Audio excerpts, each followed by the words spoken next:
My name's Celia Morgan. I'm based at the University of Exeter in Devon. I'm going to talk about some research I've conducted looking at endocannabinoids, cannabinoids, so the ones that occur in plants, and synthetic cannabinoids, but not the ones like spice that we've heard about, just synthetic THC and CBD, along with cannabis. So just to kick off, this is the cannabis plant, about which you've heard quite a lot, and this is under magnification. You can see it looks quite hairy, but when you go in closer, you can see they're not hairs on the cannabis plant. These are actually little stems with fluid-filled sacs at the end called trichomes.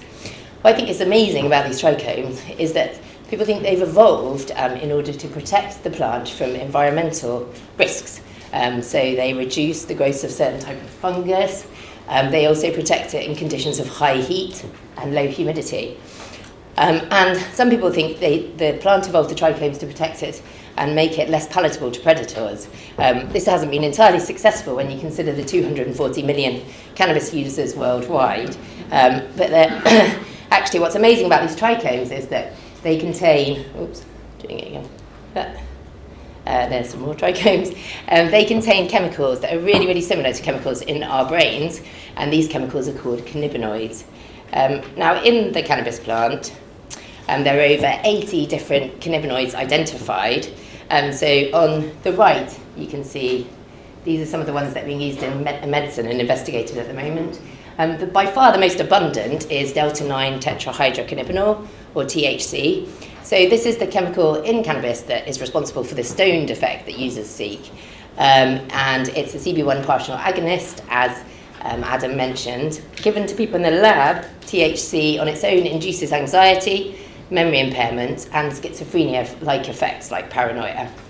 In contrast, CBD, or cannabidiol, which is the second most abundant cannabinoid in cannabis, has completely different effects. So when you give it to people in the lab, it reduces anxiety and paranoia, and there's emerging evidence that it's neuroprotective. So we know that different types of cannabis that are commercially available on the street vary in levels of cannabinoids, and here's some of the names for all the different types of cannabis. We know there's a lot of different kinds out there, and research, so from seizures in the UK of cannabis, so police seizures, shows us the different THC and CBD content in different types of cannabis. So this is from 3,000 cannabis seizures. At the top we've got skunk. So skunk seizures, you can see it's THC along the bottom and CBD up the side here. This is CBN, which is a degradatory product of THC, just kind of showing how old the cannabis is. But here you can see that for skunk, it's got very high levels of THC, but no CBD whatsoever. If we look at this as just commercial weed, we can see it's got no CBD, so there's nothing along the CBD axis, but it's got a spread of different levels of THC, so that varies across the plant. But when we look at resin, we can see it's got varying levels of THC. It all scores relatively high in terms of CBD. So we know that THC potency, as Adam discussed, is increasing in the UK. So this is data up to 2008 from police seizures, which Les King was collecting. And we collected some more data in 2011, not from seizures, but from cannabis that people have willingly given to us.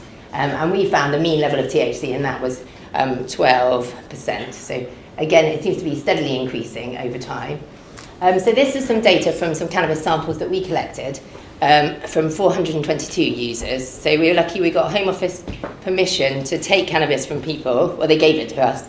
And then we took it to a police station, and it got sent off to a forensic science service to be analysed. When people gave us their cannabis, we got them to categorise it. And you can see that by far the largest proportion of the samples they gave us were skunk, so that's 75%, with only about 14% resin and about 11% herbal. So this fits with the data that Adam was presenting, suggesting the market for cannabis is now largely dominated by skunk. When we looked at the CBD and THC levels across these samples, we found what's consistent with what we know about skunk and hash, that actually only a very small number, so around 40 samples, had any levels of CBD in them. And the vast majority had absolutely no CBD, but varying levels of THC. And looking at CBD trends across time, CBD levels are declining in cannabis. And the question as to why, so we wondered if this was to do with preference. This is slightly different to the data that Adam presented, but when we asked our 16 to 23-year-olds, so our sample of 422 cannabis users in an interview what kind of cannabis they preferred to smoke, actually the majority of them didn't prefer to smoke skunk. Only 34% of them said they preferred to smoke skunk. Around, in total, sorry, keep doing that. Around a total 41% of people preferred to smoke either resin or commercial weed, and 25% had no preference at all. So the change, the domination of skunk isn't because of any preference on the part of the user.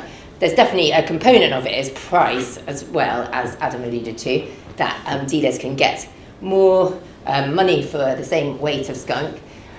And David Potter's research suggests that the constituents of the cannabis plant are now changing due to the way that it's grown in the UK. So we know that the majority of UK consumed cannabis is now grown intensively in illegal farms, not farms with ducks and chickens running around, farms like Adam demonstrated in a house, in a terraced house often that's been repurposed as a cannabis growing facility with a lot of light and heat. And they put the cannabis plants on 12-hour light dark cycles and under intensive heating. And David Potter's done some research showing that this intensive heating that you put the cannabis plants under decreases the levels of CBD in the trichomes. So it's actually changing the constituents of the plant. So some of these plants might have more CBD, but the way that they're grown is reducing the CBD concentrations. As well, most cannabis seeds that people grow in the UK are now a variety with no CBD, so over time they've selected out. When we look at plants like hashish that are made and imported from different countries, they combine a variety of different plants, some of them much higher in CBD. So we think a combination of these factors are contributing to the reduction in CBD in commercially available cannabis. So why is this important? Well, various sources of evidence seem to suggest that smoking skunk is associated with more harms. So this is just some data about preference for skunk that we collected. And you can see people who prefer to smoke skunk seem to have much higher, so they meet more criteria, DSM-4 criteria for cannabis dependence, they have higher craving for cannabis, and they take less time to smoke the same amount of cannabis. So all indicators of dependence, that people who smoke skunk are more likely to be more dependent.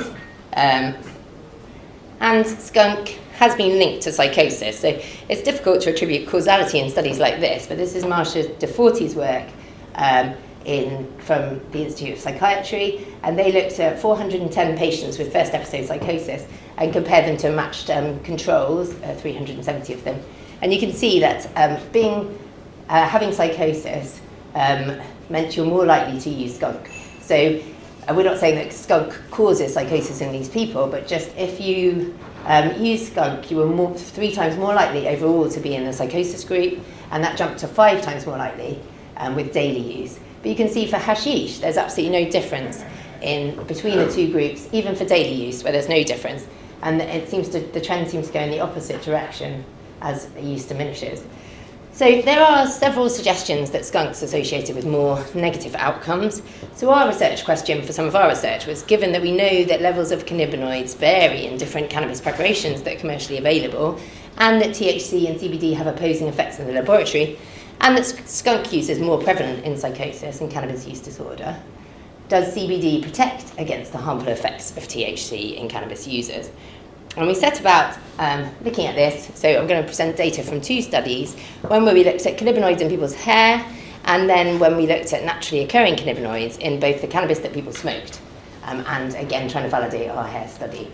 So looking at cannabinoids in the hair, a lot of you are probably aware that your hair is a bit like the rings of a tree, and it keeps a record of all the toxins ingested into your body. So this guy, who's the world beard champion, we calculated has got about 3 years of drug use in his award-winning beard. Most people don't have that much hair, so we decided to take 3 centimetre hair samples from people. So that gave us an index of about 3 months of drug use, and we tested this for levels of THC and CBD, which are detectable in hair. And we looked across 132 people. And what we found was, in this just an opportunistic sample, that so 86 people had no THC or CBD in their hair, 26 had evidence of both, and 20 had evidence of only THC. And we were interested in psychotic-like experiences. So we used the O-Life scale, which is a kind of subclinical measure of psychotic symptoms. And I'm going to talk about the unusual experiences subscale. This broadly maps onto things like paranoia, illusions and delusions. So some of the questions are things like, when you look in the mirror, does your face sometimes seem quite different from usual? Do you think you could learn to read others' minds if you wanted to? Do you sometimes think people are laughing behind your back? So these aren't clinical symptoms, but subclinical indicators. And this scale has been shown to indicate risk for psychosis. So what we found when we looked at the THC and CBD in the hair was that the people who had evidence of both THC and CBD didn't look any different from people who had no cannabis in their hair. But the THC-only group showed much higher levels of these unusual paranoia, delusionary type experiences. So we wondered whether this might be pre-existing group differences. Maybe there's something about people who are already experiencing these weird effects that draws them to smoke strains of cannabis that don't have very much CBD and have high levels of THC. Or maybe that CBD itself might be protective against the psychotic-like effects of THC. So we went on to investigate this in a large naturalistic study. So here we tested 626 individuals, and they were all 16 to 23-year-olds. This is where cannabis use is most prevalent, and users are most likely to experience harms. So we were looking at some psychotic symptoms as well, so when people are most likely to transition. We tested individuals in their own homes, smoking their own supply of cannabis. This wasn't to save money, as someone once suggested to me, but it's because we were interested in the naturalistic effects of the drug in its own setting. And what we did was collected a sample of their cannabis and then sent it off for analysis for CBD and THC. And we also looked in their hair again for indicators of chronic use over the past 3 months. So we looked at levels of CBD and THC. And we did quite a large battery of tests that took about 2 hours, both when they were stoned and when they were sober. And then we counterbalanced this across. So half of the people were tested stoned first and then sober, and then the other half were tested first sober and then stoned. And we collected a lot of other kind of biomarkers and genetic data that I'm not going to talk about now. But one of our really interesting findings, I think, was the effect on memory. So if we look here, on when they weren't intoxicated, so this is when they were sober, these are people who had low levels of CBD in their cannabis in red, and those who had high levels of CBD in green.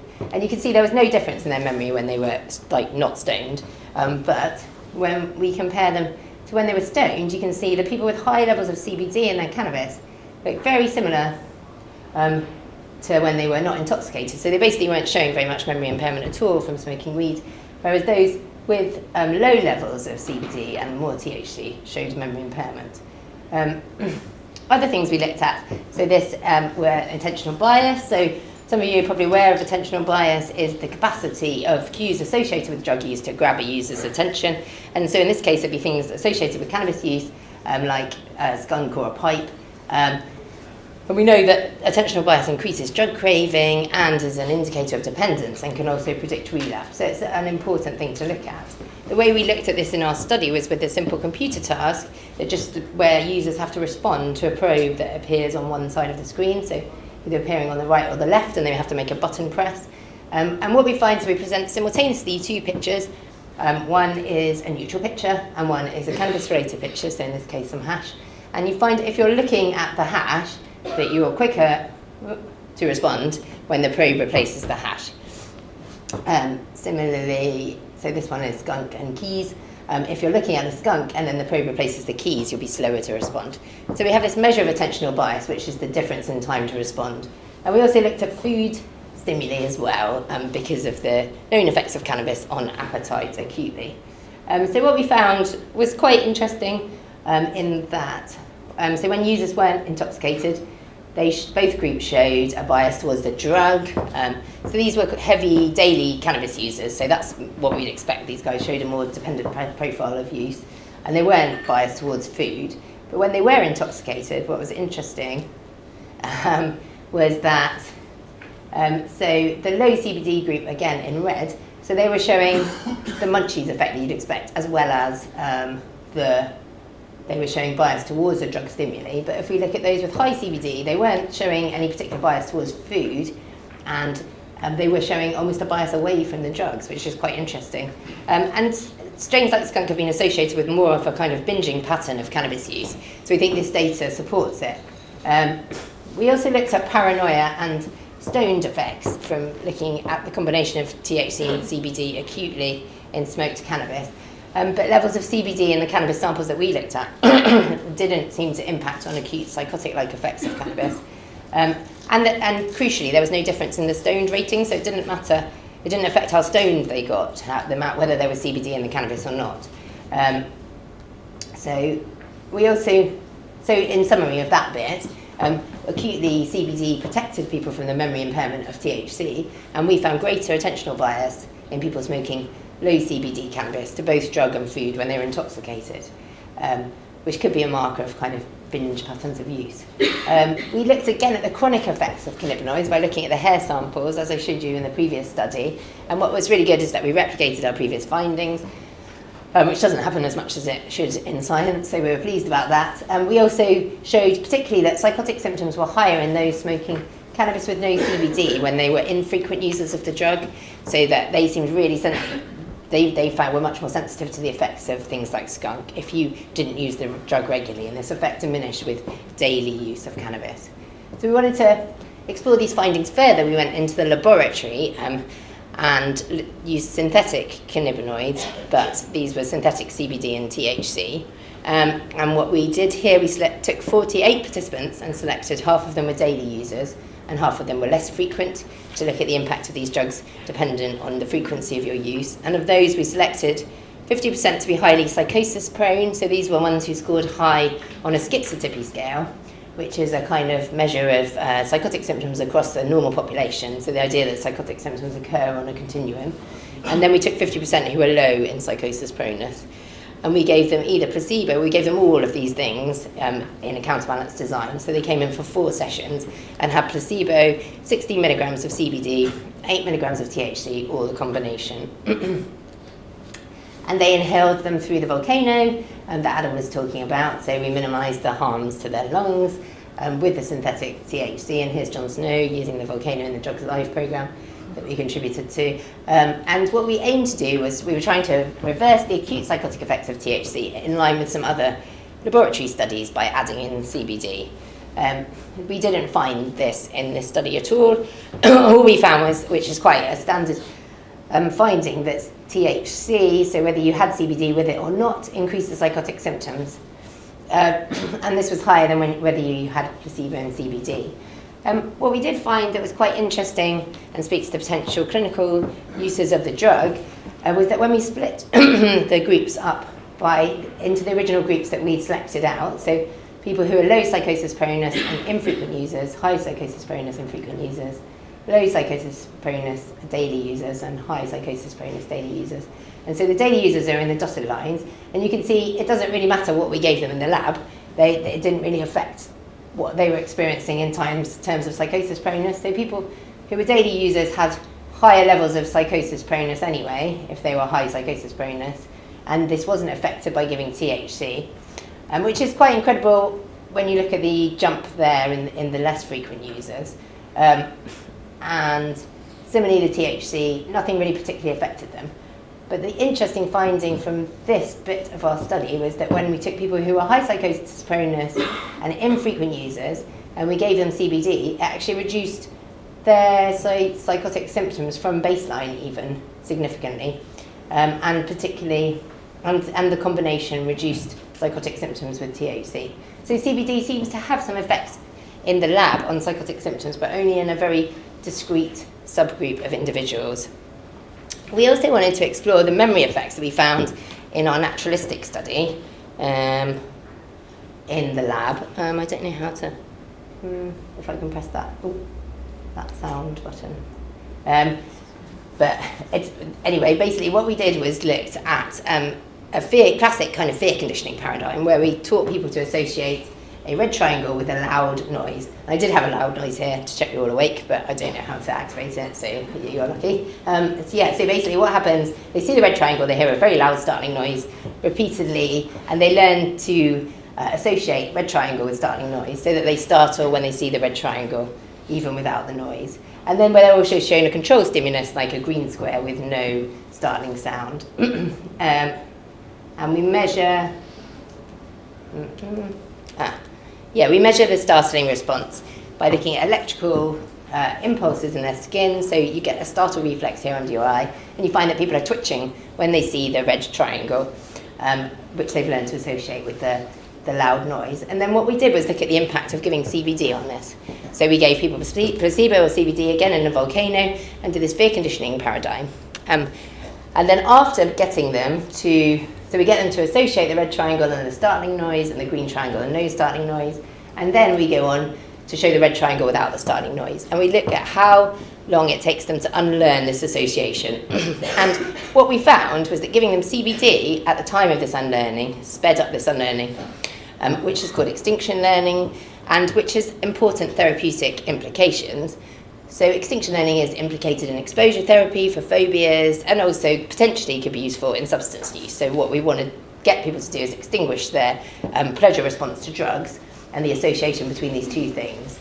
So using this data, we've been exploring in a very pilot study using CBD to reduce cigarette smoking, which sort of relates to what Adam was saying as well about tobacco being a massive problem with cannabis use. If we're reducing CBD levels, that actually within cannabis itself there might be a potential medicine to reduce nicotine addiction. And what we found, so this was in a very small pilot trial, which we're trying to replicate at the moment, was basically that in 24 smokers who weren't actively quitting, although generally cigarette smokers expressed a desire to cut down, we gave half of them a CBD inhaler. So this looked just like a Ventolin inhaler, so it's another way that you can give cannabinoids, synthetic cannabinoids. So we gave half of them a CBD inhaler and half of them a placebo inhaler, and we told them to use it ad hoc whenever they wanted to smoke a cigarette across a week. There was no difference between the two inhalers, but what we found was that in the CBD group, you can see the reduction. They smoked 40% less cigarettes at the end of the week following using the CBD inhaler compared to the placebo. So it's really exciting finding. It wasn't maintained, so we looked again at follow-up 2 weeks later, and the effects, they started to creep up again, but there was still some reduction. But yeah, we found this really exciting, the potential that the CBD's effects on learning could be used in a treatment for addiction. So as I said, we're investigating that further at the moment. We're also looking at the capacity of CBD to speed up this extinction learning and how it might be used as an adjunct to exposure therapy. So we've got a virtual reality setup of a lift, and we're taking people with acrophobia, so fear of heights, and giving them either CBD or placebo alongside 3 sessions of exposure therapy. So that's a suboptimal number of sessions of exposure therapy to see if we can speed up the unlearning of the fear response to heights. Oops, sorry. So yeah, we haven't yet fully analysed the data of that, but the results so far are looking promising. And the other thing we're doing is taking CBD, so it seems like we're using it to try and treat everything, to actually giving it in cannabis dependence at the moment. So we were running a clinical trial sponsored by the MLC, the Medical Research Council, looking at giving CBD alongside motivation enhancement therapy to reduce cannabis dependence over a month. So yeah, CBD it seems to be emerging as a very powerful medicine. I just wanted to talk a little bit about how cannabis acts on the brain and some of the data we've got on that. And so a lot of what we know about how cannabis acts on the brain comes from this guy, Raphael Mechoulam, and he's an Israeli pharmacologist who was trying to investigate the effects of cannabinoids but couldn't get hold of it, so he asked the Israeli police to give him 5 kilograms of cannabis, which they did. And from this, he discovered THC and then later cannabidiol. And then in the 80s, late 80s, Will Howlett discovered cannabinoid receptors in the brain. So there's 2 main types of cannabinoid receptors: CB1 receptors that express mainly in the brain, and then CB2 receptors in the immune system. And then later on, still, Raphael's team discovered what is referred to as the brain's own cannabis. So there's this endocannabinoids, they're termed, these compounds that bind to the CB1 and CB2 receptors. And the main one, the most prevalent one in the brain, is anandamide, and ananda is the Sanskrit word for bliss, so the word comes from the word for bliss, and the other one is 2-arachidoglycerol. And there are a couple more of endocannabinoids that are less researched, but are also being investigated at the moment in treatments for obesity. So basically, we know that endocannabinoids that exist naturally in our brain, and phytocannabinoids that come from plants, as well as synthetic cannabinoids manufactured. They're all, their mechanism of action is via CB1 and CB2 receptors. And these receptors are involved in really diverse actions in the brain, so pleasure, addiction, pain, appetite, memory, the immune system, and mental health. So this means there might be a whole wide range of treatments acting on CB1 and CB2 receptors. We were interested in the relationship of CB1 and CB2 receptors and endocannabinoids in mental health, because there's been some evidence that endocannabinoids are altered in psychosis.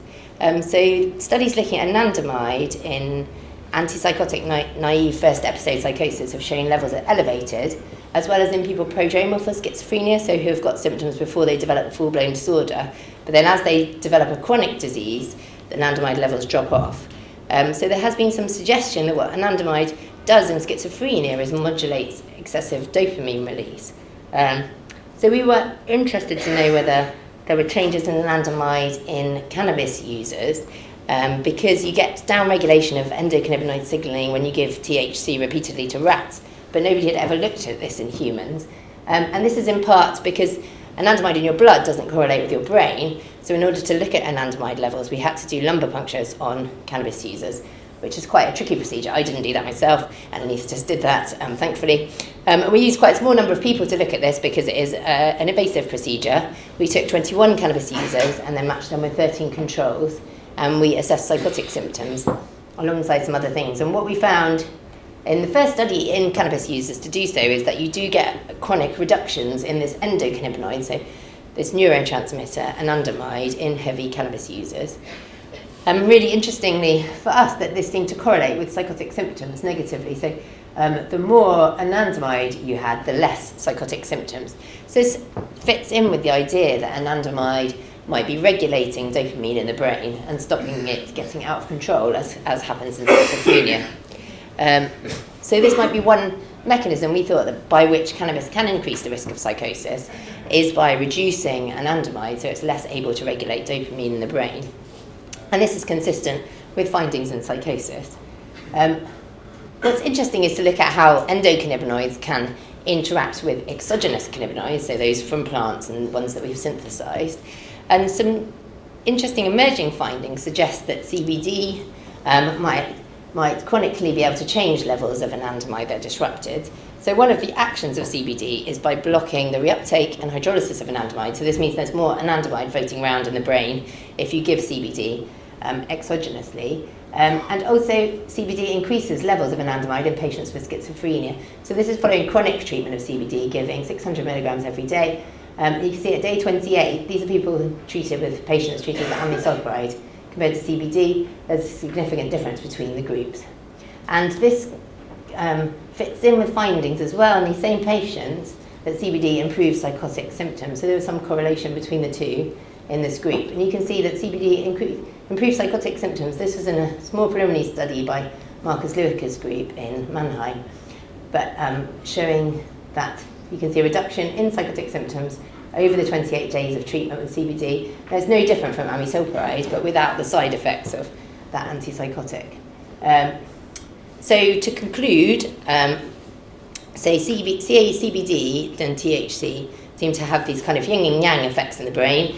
THC induces anxiety and psychotic-like effects. It impairs memory and learning, whereas CBD reduces anxiety, has antipsychotic effects and enhances learning, and blocks the memory loss from THC. So I hope I've shown you that CBD is emerging as a very important medicine. I haven't spoken about its use in childhood epilepsy or other areas where it's really made some amazing leaps and discoveries for patients. But CBD levels we know are declining in street cannabis, and this is alongside increasing levels of THC. This might mean increased harms from the drug, and that one message of harm reduction for people would be to smoke hash or resin where available, to reduce the harms, as we know this has got higher levels of CBD.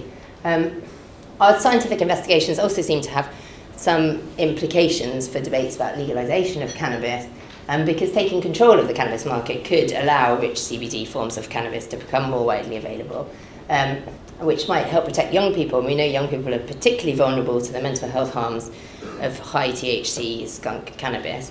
And also they're the people that seem to be smoking it predominantly. Evidence suggests that it's kind of older, more connoisseur users that opt for hashish and other resinous strains of cannabis. So actually legalizing might be one way that we could reduce the harms of cannabis.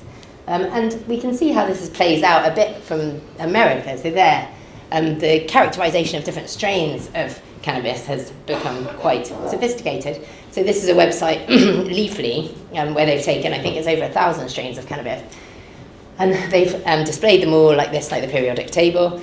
And it all comes under the auspices of medical marijuana, but you can see some of the names, like still called train wreck and things, are not what you'd associate with drugs normally that a pharmaceutical company would develop. But what happens here is that these are colour-coded, red for sativa and purple for indica, so these are two naturally occurring strains of cannabis, and then green for the hybrids. And then if you click on them, so this one's Bubba Kush, you can see they do a really detailed characterization of the different effects of the drug.